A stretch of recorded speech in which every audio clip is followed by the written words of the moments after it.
पहले तो नमस्कार साथियों, गुड इवनिंग, राधे राधे। आज जो क्वेश्चन स्टार्ट करेंगे वो सॉल्यूशन वाली क्लास के स्टार्ट करेंगे। तो देखो, सॉल्यूशन को स्टार्ट करने से पहले मैं आपको एक बात बता दूं कि इसमें से आरपीएससी एक क्वेश्चन पूछती है, एक।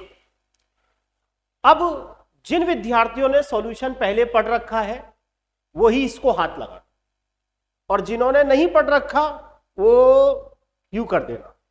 और जो मैं मोटी मोटी बातें 15-20 मिनट पढ़ा रहा हूं उनको ध्यान से सुन लेना। एक बात और, अगर आप देखो, मैं आपको बार बार एक ही बात कहता हूं, हमारा मोटिवेशन आपके ऊपर डिपेंड करता है। आप जितने थंब मारते हो, जितना शेयर करते हो हमारी वीडियोस को, उतना मेरा मोटिवेशन बढ़ता है। मैं आपको मोटिवेट करता हूं, आप मुझे मोटिवेट करो, ताकि दोनों की गाड़ी अच्छे से चले और दोनों आराम से साल आप लोग अच्छी जगह सेलेक्ट हो जाए। साथ ही साथ एक बात और, जो टेलीग्राम चैनल है उस पर मैंने एक चैनल बना रखा है मेरा, एनएम क्लासेस जयपुर के नाम से, ये की यही है। आप सब लोग उसको सब्सक्राइब कर लें, देन अपन जरूर सब्सक्राइब कर लें, क्योंकि कई सारी चीजें मैं उस पर भी डालता हूं।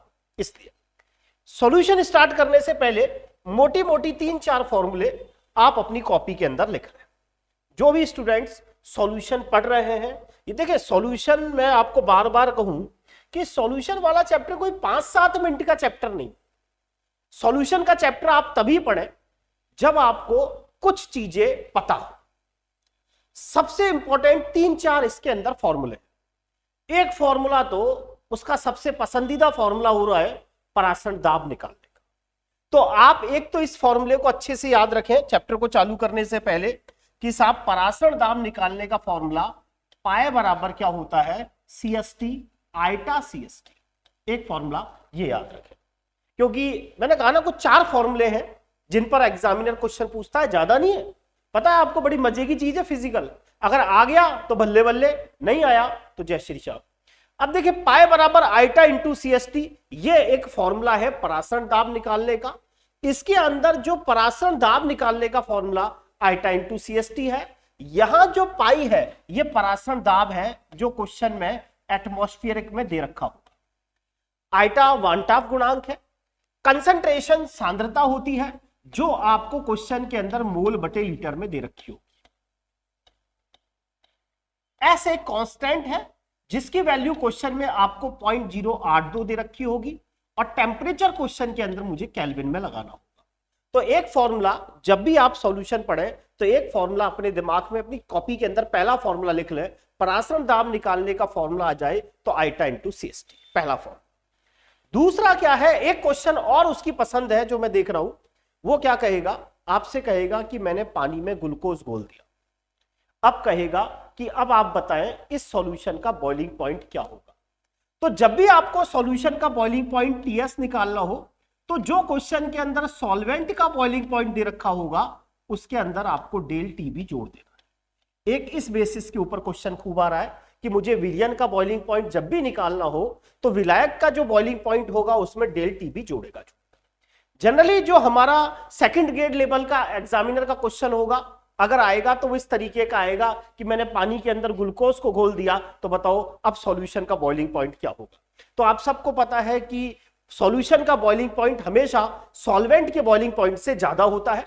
पानी का बॉइलिंग पॉइंट सब जानते हैं 100 डिग्री सेल्सियस है।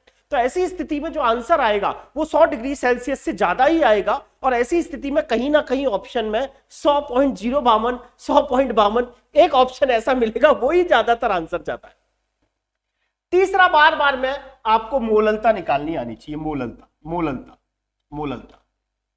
आपको पता है कंसंट्रेशन निकालने के कई तरीके हैं, जिनके अंदर एक कंसंट्रेशन निकालने का तरीका है मोललता में 2 चीजें होती है। कंसंट्रेशन जब भी निकालते हो 2 चीजें होती है, अंश बटे हर। अंश में आता है विलेय के मोल, यानी जो भी क्वेश्चन में विलेय के मोल दे रखे हो वो लगाए, बटे विलायक का भार केजी में, और अगर आप सबको पता है अगर ग्राम में दे रखा होता है तो ऊपर 1000 का भाग लग जाता है। तो मोललता की जो यूनिट है वो मोल किलोग्राम इनवर्स 1 है। एक मोललता, ध्यान रखिए ये 3 फॉर्मूले हैं, ये कम से कम आपको एग्जाम में अच्छे से याद होने चाहिए। अब मैं क्वेश्चन नंबर 1 से स्टार्ट करता हूं। बार बार एक चीज और एग्जामिनर पूछ रहा है, मोल प्रभाज। मोल प्रभाज सबने सुना होगा, इसको मोल प्रभाज कहते हैं, मोल अंश कहते हैं। मैं देसी भाषा में कहूं तो मेरा हिस्सा मोल प्रभाज, मोल अंश। इसमें 3 बातें आपको याद रखनी है। यहां मान के चलो मैंने एक सॉल्यूशन बनाया, एक सॉल्यूशन बनाया। सॉल्यूशन आप जानते हो, इसमें 3 अवयव हैं। मान लीजिए एक अवयव तो है ए, एक अवयव है बी, एक अवयव है सी, ए प्लस बी प्लस सी।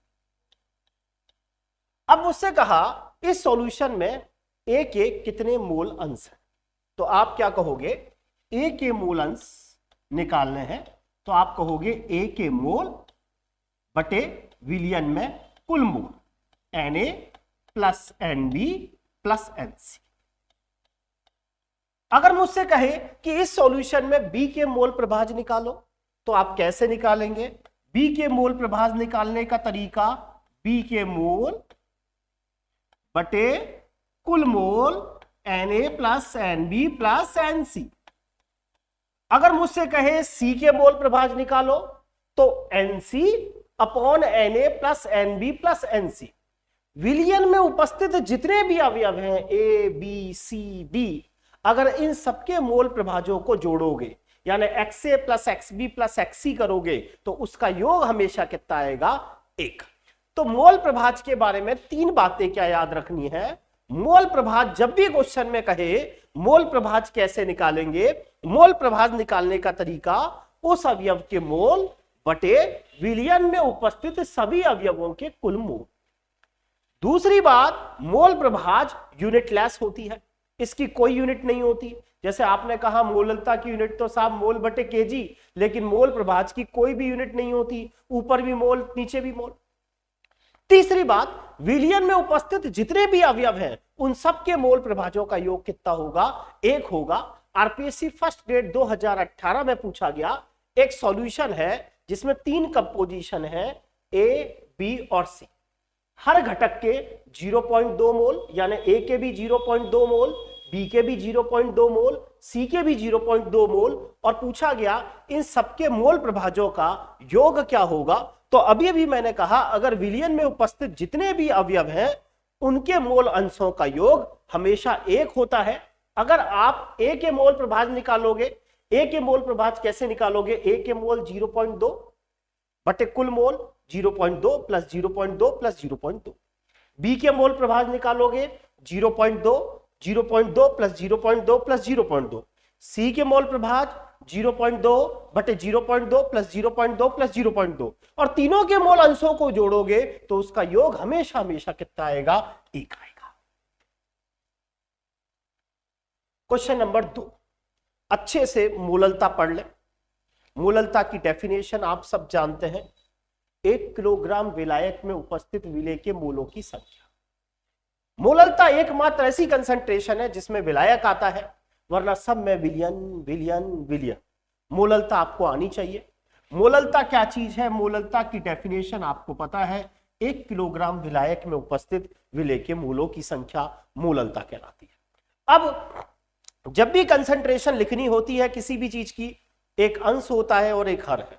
अंश में हमेशा विलेय चलेगा, विलेय के मोल, विलेय के मोल, विलेय के मोल। हर में सिर्फ मोललता ऐसी है जिसके अंदर विलायक का भार आता है, विलायक का भार आता है, विलायक का भार।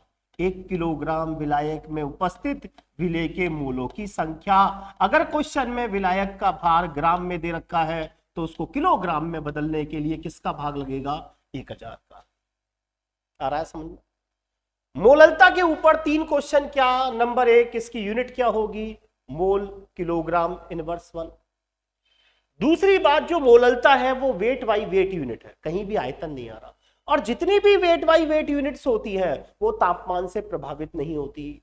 वेट बाई वेट यूनिट आपके कोर्स में 3 है। 3 कंसंट्रेशन ऐसी हैं जो कभी तापमान से प्रभावित नहीं होगी, जिनको अच्छे से याद कर लें। एक तो मोललता है, एक आपकी मोल प्रभाज है, एक पीपीएम में है। वापिस सुन लें, एक तो मोललता है, एक मोल प्रभाज है, एक पार्ट्स पर मिलियन है और एक परसेंटेज वेट बाई वेट है। 4 कंसंट्रेशन ऐसी हैं जो कभी भी तापमान से प्रभावित नहीं होती। आरपीएससी 2011 में पूछ चुकी, इनमें से वो कौन सी कंसंट्रेशन है जो तापमान से प्रभावित नहीं होगी? ऑप्शन था मोललता।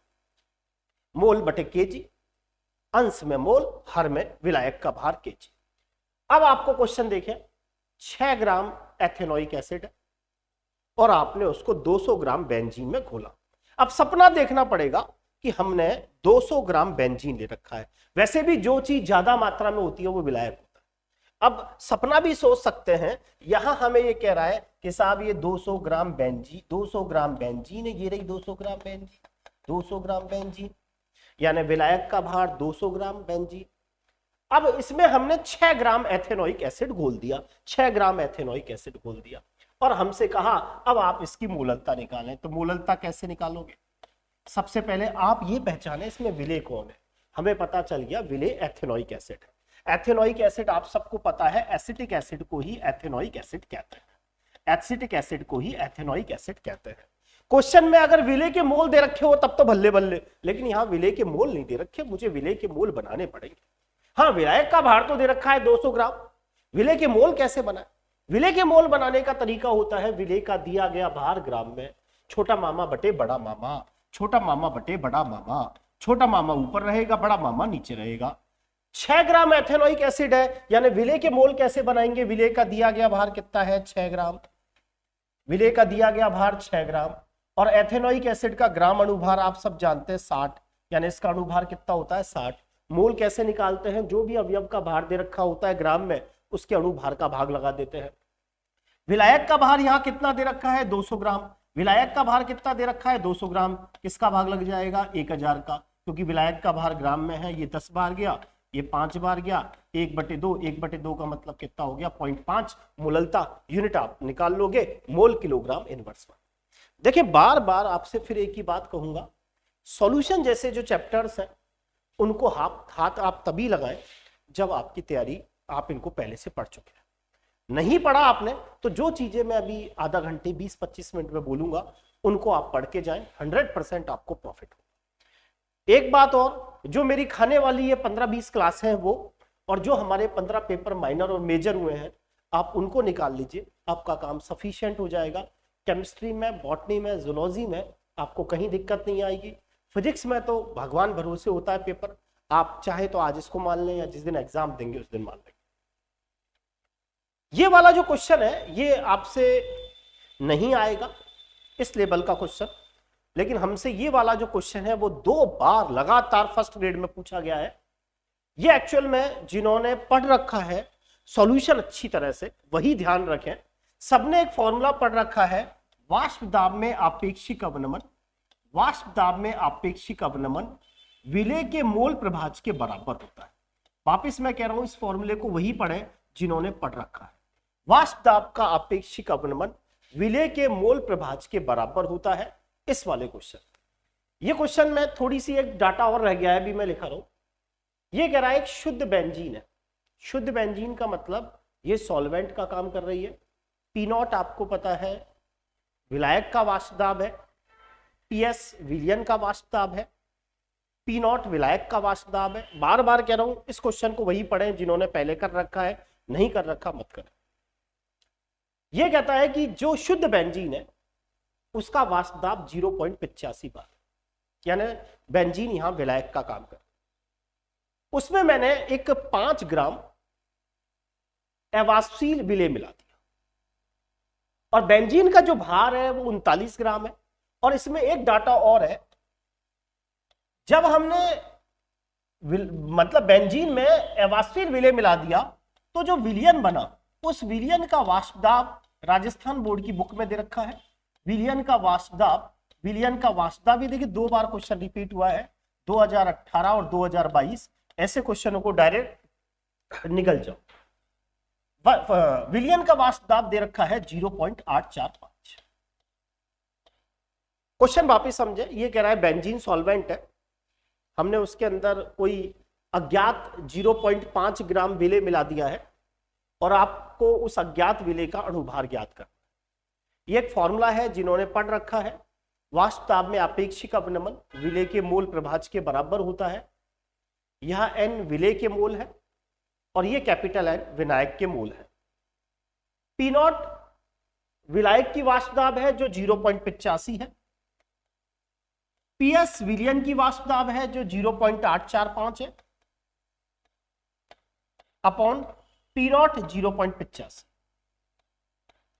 N विलेय के मोल है, विलेय के मोल कैसे निकालेंगे? विलेय का दिया गया भार 0.5 ग्राम बटे मुझे उसका अणुभार निकालना है। कैपिटल N विलायक का मोल है, विलायक के मोल कैसे निकालेंगे? विलायक का दिया गया भार 39 ग्राम और इसका अणुभार 78। इन सबको जब आप पुट करते हो तो आपके पास आंसर कितना आ जाएगा? 170। इसको डायरेक्ट याद रखना। अच्छा क्वेश्चन। एक बात और, जो हमारी क्लासेस को लाइक नहीं कर रहे हैं ना बार बार थंब, तो फिर ऐसे थोड़ी आएगी विद्या। विद्या ध्यान तो करना ही पड़ेगा, तो थंब मारो और ज्यादा से ज्यादा शेयर करो। ये क्वेश्चन आप इजीली कर सकते हो। एक क्वेश्चन ऐसा आता है कि इनमें से आइडियल सॉल्यूशन कौन सा है, इनमें नॉन आइडियल सॉल्यूशन कौन सा है। ये क्वेश्चन आप आराम से कर सकते हो। अब देखो, आइडियल सॉल्यूशन को कैसे पहचानोगे?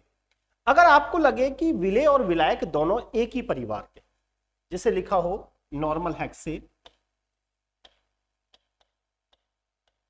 और नॉर्मल हेप्टेन, तो आप समझ जाओगे ये दोनों एल्केन परिवार के। तो आपके दिमाग में आगे ये दोनों एल्केन है ना, हेक्सेन और हेप्टेन, तो ये आइडियल सॉल्यूशन बना। कहीं लिखा हुआ है ब्रोमोइथेन प्लस क्लोरोइथेन, दोनों एल्किल लाइड है, एक ही परिवार के हैं, आइडियल सॉल्यूशन। बेंजीन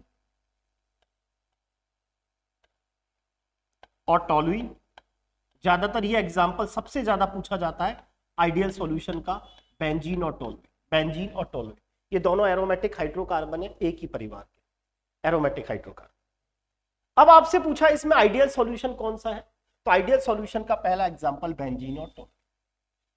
अब आपको पता है नॉन आइडियल सॉल्यूशन दो तरह के हैं, एक नेगेटिव डेविएशन होता है और एक क्या होता है? पॉजिटिव डेविएशन होता है।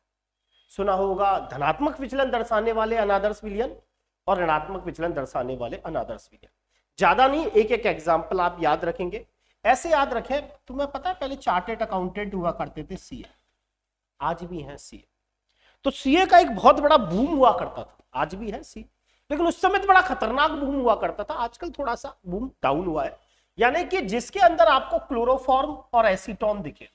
क्लोरोफॉर्म और एसीटोन, एक्चुअल में क्लोरोफॉर्म और एसीटोन हाइड्रोजन बॉन्डिंग बना लेते हैं, उसके कारण इनमें नेगेटिव डेविएशन मिलता है, और जो बच गया एसीटोन और एथेनॉल, इसमें पॉजिटिव डेविएशन मिलता है। ये तीनों एग्जांपल्स आपको याद होने चाहिए। Benzene toluene positive, CSAP negative, और जो एक एग्जांपल और रह गया एसीटोन और एथेनॉल। एसीटोन और एथेनॉल, एसीटोन और एथेनॉल, ये दोनों की दोनों क्या है? ये दोनों की दोनों एसीटोन और जो एथेनॉल है, एथेनॉल और एसीटोन, ये पॉजिटिव डेविएशन दिखाएंगे PAE। ये पॉजिटिव डेविएशन है एसीटोन और एथेनॉल का। अगला क्वेश्चन, ये क्वेश्चन कल भी मैंने आपको कराया था, वापस क्वेश्चन है। आपने एक यूरिया का सॉल्यूशन बनाया है, उसका परासरण दाब दे रखा है और क्वेश्चन में कमरे का टेम्परेचर पूछा हुआ है। ऐसा क्वेश्चन इस साल भी फर्स्ट ग्रेड 2012 में आया था। तो इस बार फर्स्ट ग्रेड में क्या पूछा था? आइटा पूछा था, और आरपीएससी 2011 में टेम्परेचर पूछा। आइटा अगर क्वेश्चन में निकालना था तो कुछ भी नहीं था, क्वेश्चन में परासरण दाब दे रखा था, कंसंट्रेशन मोल पर लीटर में, एस की वैल्यू 0.082, और यहां टेम्परेचर केल्विन में आता है, केल्विन में। अच्छा क्वेश्चन था ये, सेकंड ग्रेड 2011 में आया। कहा कि एक यूरिया का सॉल्यूशन है जिसकी कंसंट्रेशन 0.1 मोल प्रति लीटर है, और उसका जो परासरण दाब है वो 2.46 एटमॉस्फेयर है। ये जो वैद्युत अनपघट्य होते हैं, जो आयन नहीं देते, उनके लिए आइटा का मान 1 होता है। कंसंट्रेशन क्वेश्चन के अंदर 0.1 दे रखी थी, एस का मान आपको पता है 0.082 टेम्परेचर।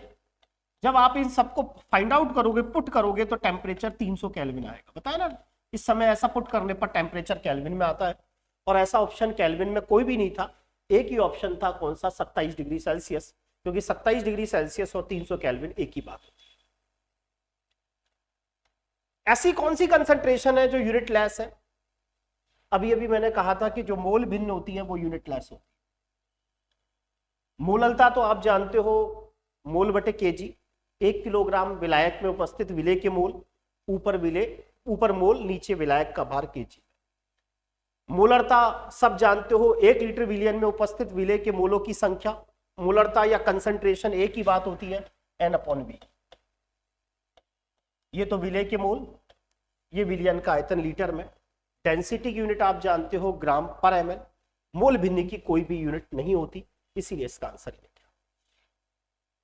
वापिस आरपीएससी ने रिपीट, देखो आरपीएससी की ट्रेंड देख लो आप, मोल भिन्न, मोललता फिक्स है, पराशर दाब पसंद है उसकी। आपसे कहा कि 90 ग्राम पानी में आपने 5.85 ग्राम नमक घोल दिया और आपको नमक के मोल भिन्न बताना। क्वेश्चन आपके समझ में आ गया होगा। 90 ग्राम पानी, 90 ग्राम पानी से घोड़ दियो, इसमें 5.85 ग्राम नमक घोड़ दियो भाई, नमक। तो पूछा नमक के मोल भिन्न बनाओ।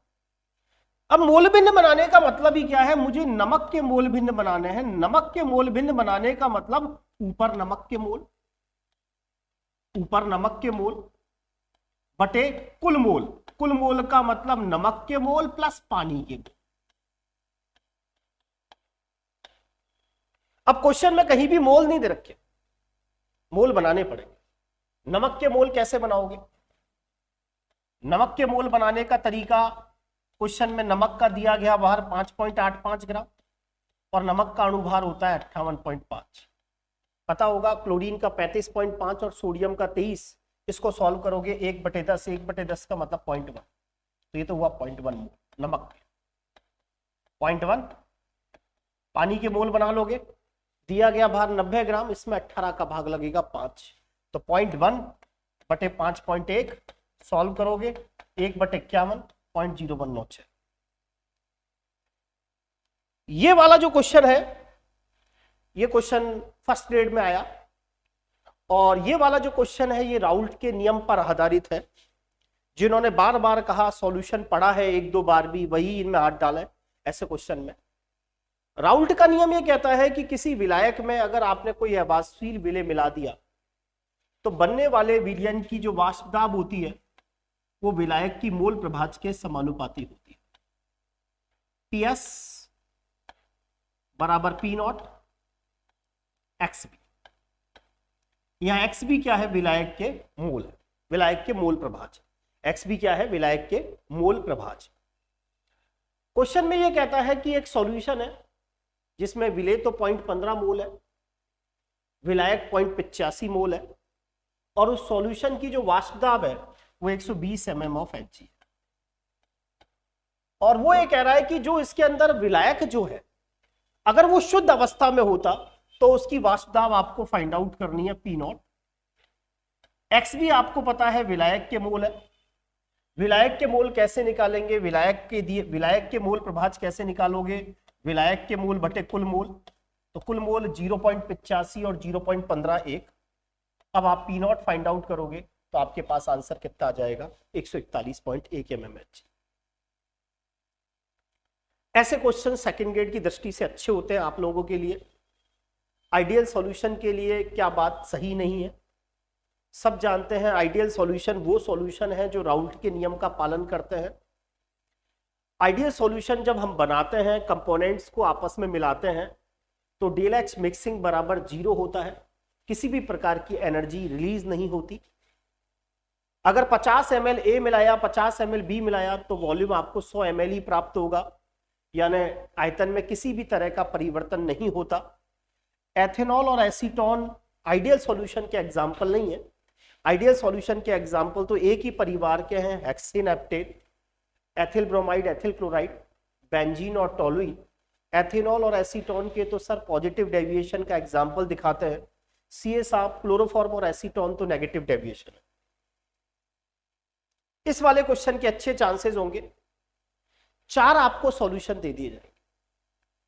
ये कहेगा एक सॉल्यूशन सोडियम सल्फेट का है, एक ग्लूकोज का है, एक यूरिया का है और एक पोटेशियम नाइट्रेट का है, और पूछा जाएगा किस सॉल्यूशन का बॉइलिंग पॉइंट सबसे ज्यादा है।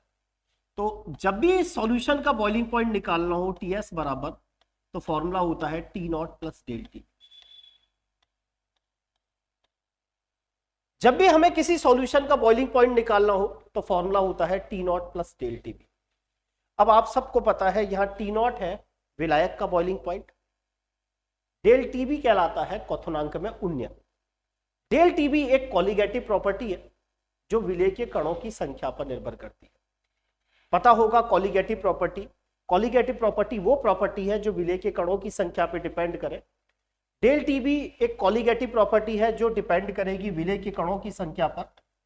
तो जिसमें विलेय के कणों की संख्या ज्यादा होगी उसका डेल टी बी ज्यादा होगा, और जिसके लिए डेल टी बी ज्यादा होगा उसी सॉल्यूशन का बॉइलिंग पॉइंट भी ज्यादा होगा। कुल मिलाकर अगर आपको 4 सॉल्यूशन दे दिए जाए तो जिस सॉल्यूशन में विलेय के कणों की संख्या सबसे ज्यादा है उस सॉल्यूशन का बॉइलिंग पॉइंट सबसे ज्यादा होगा। अब जैसे सोडियम सल्फेट है, अगर ये पानी में आयनित होगा, जैसे ही पानी में घोलोगे तो आपको दे 2 और 1 3 आयन देगा। अब विलेय के कणों की संख्या कैसे निकालें? तो क्या करेंगे, जो भी क्वेश्चन में कंसंट्रेशन दे रखी होगी उसको विलेय के कणों की संख्या से गुना कर देना। तो ये 2 और 1 3, इसका मतलब इस जो 0.01 मोलर सोडियम सल्फेट का जो सॉल्यूशन है उसके अंदर पानी में घुलने के बाद विलेय के कणों की जो संख्या है वो 0.03। आपको पता है ग्लूकोज तो आयनित होता नहीं है, पानी में जब डालोगे तो ग्लूकोज का आपको एक ही ग्लूकोज आयनित होगा नहीं, तो आपको ग्लूकोज के 0.01 मोल कण मिलेंगे। 0.01 मोल यूरिया मिलेगा क्योंकि यूरिया भी आयनित नहीं होता। लेकिन पोटेशियम नाइट्रेट से आपको 2 आयन मिलेंगे और कंसंट्रेशन 0.01 है, तो 0.01 मोलर पोटेशियम नाइट्रेट के अंदर विलेय के कणों की संख्या 0.02 होगी। तो जिसके अंदर विलेय के कणों की संख्या सबसे ज्यादा होगी उसी का ही बॉइलिंग पॉइंट सबसे ज्यादा होगा। क्या करना, ये जितने आयन दे रहा है उसको कंसंट्रेशन से गुना कर लेना, वही विलेय के कणों की संख्या होगी। जिसमें विलेय के कणों की संख्या ज्यादा आएगी उसी सॉल्यूशन का बॉइलिंग पॉइंट ज्यादा होगा। ये क्या है, एक एजियोट्रॉपिक मिक्सचर पर एक एग्जाम्पल है, फर्स्ट ग्रेड में आया, सेकंड ग्रेड में पॉसिबिलिटी नहीं होती। जो नेगेटिव डेविएशन दिखाने वाले जो अनआइडियल सॉल्यूशन होते हैं, सॉरी जो सॉल्यूशन 2 टाइप के हैं, आइडियल और नॉन आइडियल सॉल्यूशन। तो जो नॉन आइडियल सॉल्यूशन है उनके अंदर एक प्रॉपर्टी पाई जाती है एजियोट्रॉपिक मिक्सचर। होता क्या है, जब एथेनॉल और जल को हम एक फिक्स रेशियो 95% और 5% के रेशियो में मिलाते हैं तो ये एक फिक्स बॉइलिंग पॉइंट पर उबलने लग जाते हैं, और इनका जो एजियोट्रॉपिक मिक्सचर का मान होता है वो होता है 78 डिग्री सेल्सियस। अच्छा क्वेश्चन है, सेकंड ग्रेड में आने के लायक। ये जो आपकी कॉलिगेटिव प्रॉपर्टी जो आप पढ़ते हो 4, वाष्प दाब में अवनमन, क्वथनांक में उन्नयन, हिमांक में अवनमन और परासरण दाब, इन सब का उपयोग ये होता है कि जो हमने सॉल्यूशन बनाया है उसमें जो हमने विलेय मिलाया है उसका अणुभार ज्ञात करना। तो जो विलेय है उसके अणुभार को ज्ञात करना हो तो उसके अंदर जैसे प्रोटीन है, कोई बहुलक है, इसका अणुभार ज्ञात करना हो तो सबसे जो बेस्ट मेथड होता है वो कौन सा होता है, परासरण दाब। उसका कारण क्या है कि जो परासरण दाब है वो रूम टेम्परेचर पर ही फाइंड आउट हो जाता है, और अन्य के अंदर आपको टेम्परेचर देना पड़ता है, और टेम्परेचर देने के कारण प्रोटीन, बहुलक, इन सब की स्ट्रक्चर में चेंज आ सकता है। तो जो हम अणुभार चाहते हैं वो प्राप्त नहीं होता। डायरेक्ट याद रखेंगे, स्टैंडर्ड क्वेश्चन है, प्रोटीन बहुलक जैसे जो अणु है उनका अणुभार ज्ञात करने का बेस्ट मेथड कौन सा है, परासरण दाब। हाल में ही फर्स्ट ग्रेड में आया था कि आपको 2 किलो का जल दे दिया, उसमें आपने 36 ग्राम ग्लूकोज घोल दिया, मतलब कल्पना करो पानी में ग्लूकोज घोल दिया, और पूछा उस सॉल्यूशन का बॉइलिंग पॉइंट। तो जब भी सॉल्यूशन का बॉइलिंग पॉइंट निकालना होगा TS T naught plus del T, ये फॉर्मूला। टी नॉट क्या होता है? टी नॉट होता है विलायक का बॉइलिंग पॉइंट। यहां विलायक पानी है, पानी का बॉइलिंग पॉइंट आप सब जानते हो 100 डिग्री सेल्सियस है, और डेल टी बी निकालने का फॉर्मूला होता है आइटा के बी इंटू मोलर। क्योंकि ग्लूकोज अनायनित होता है तो इसके लिए आइटा का मान 1 है। केबी की वैल्यू आपको क्वेश्चन के अंदर दे रखी है 0.52। मोललता आप निकाल लोगे। मोललता निकालने का तरीका अभी बताया था, विलेय के मोल बनाओ। विलेय के मोल कैसे बनाओगे? 36 ग्राम बटे 180। विलायक का भार डायरेक्ट केजी में दे दिया 2 kg। पुटिंग कर लो तो आपका आंसर 100.052 डिग्री सेल्सियस है। एक वैद्युत अपघट्य है जिसको हम पानी में डालते हैं, वो वियोजित हो जाता है। उसके लिए वांटाप गुणांक आइटा निकालना है। तो वियोजन के केस में आइटा निकालने का फॉर्मूला याद होगा, आइटा बराबर 1 minus alpha plus N alpha होता है। 1 अल्फा 90% है, 90% को 0.9 लिख लो। एन XI2 पानी में घुलने के बाद कितने आयन देगा? यानी वियोजन के बाद कणों की संख्या 2 और 1 3, ये 0.9।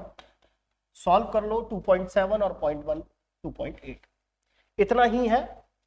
सॉल्यूशन जैसे चैप्टर्स के अंदर एक क्वेश्चन देता है, बार बार कह रहा हूं वही इसको हाथ लगाएं इस चैप्टर को जिन्होंने पहले पढ़ रखा है, और स्टूडेंट्स इसको पढ़ के और छोड़ें। बार बार एक बात, क्लासेस पसंद आ रही है तो प्लीज लाइक सब्सक्राइब ज्यादा से ज्यादा करें। जैसे मैं आपको मोटिवेट करता हूं, आप मुझे मोटिवेट करें, अन्यथा फिर मैं ये लंबी क्लासेस नहीं चला पाऊंगा। Thank you.